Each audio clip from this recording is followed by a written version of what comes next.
दोस्तों, आचार्य चाणक्य ने कहा था कि जिस व्यक्ति ने यह समझ लिया कि क्या, कब, कहां और कितना बोलना है, तो उस व्यक्ति को सफल होने से कोई नहीं रोक सकता। ऐसे व्यक्ति की सफलता निश्चित है। दोस्तों, जिस इंसान ने चुप रहने की आदत डाल ली, खुद को कंट्रोल करने की आदत डाल ली, वो इंसान बहुत ही उच्च स्तरीय जीवन जीता है। एक बच्चा जब पैदा होता है तो उसे बोलना सीखने में लगभग 2 साल का वक्त लगता है। वहीं ये सीखने में इंसान का पूरा जीवन बीत जाता है कि उसे क्या नहीं बोलना है।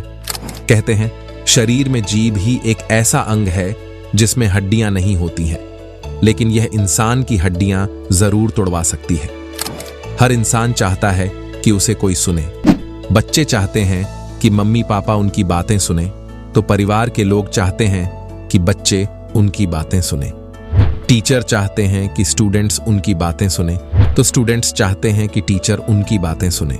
लेकिन कोई खुद किसी की सुनने के लिए तैयार नहीं है। सभी सिर्फ अपनी सुनाना चाहते हैं। किसी को भी चुप रहना पसंद ही नहीं है, लेकिन कई अवसरों पर चुप रहना चाहिए। चुप या मौन रहने के कुछ नुकसान तो जरूर हैं, मगर फायदे बहुत हैं।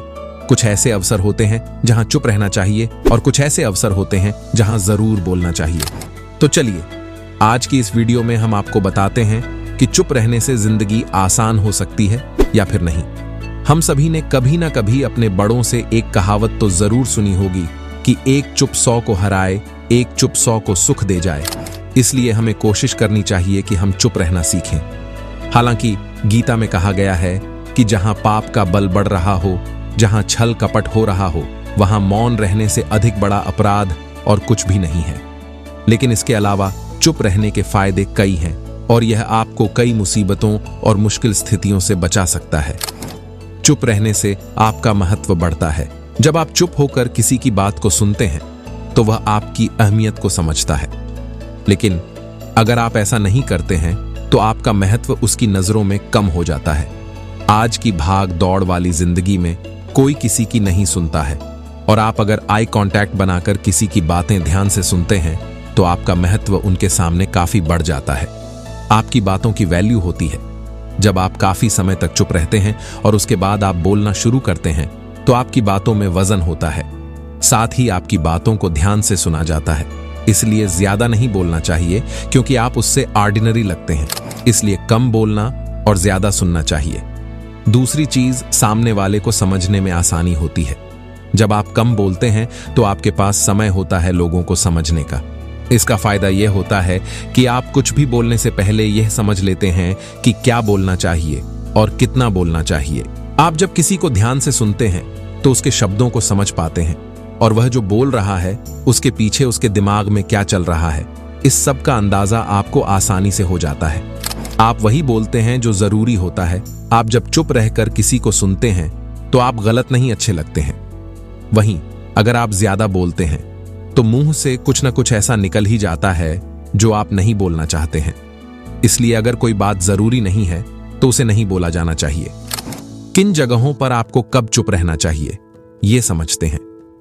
जब कोई किसी की बुराई कर रहा हो तो उस समय आपको बिल्कुल चुप रहना चाहिए। उस समय सिर्फ सुनना चाहिए, न कि अपनी राय व्यक्त करनी चाहिए। आज जो किसी एक की बुराई कर रहा है वो कल किसी और की भी बुराई कर सकता है। वहीं आपको अगर किसी विषय के बारे में पूरी जानकारी नहीं है तो नहीं बोलना चाहिए, क्योंकि अधूरा ज्ञान आपको गलत साबित करवा सकता है।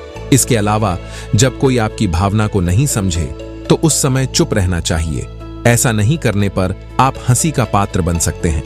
जब आप पर कोई गुस्सा कर रहा है या फिर आपके प्रति नाराजगी व्यक्त कर रहा हो तो उस समय चुप रहना चाहिए। अगर ऐसे समय पर आप चुप नहीं रहते हैं तो इससे परेशानी और बढ़ सकती है। कोई भी इंसान जब किसी भी बात को लेकर दुख व्यक्त कर रहा हो या फिर अपने दुख के बारे में बता रहा हो तो उस समय चुप रहना चाहिए और सामने वाले को बोलने देना चाहिए। इससे सामने वाले इंसान को संतुष्टि मिलती है।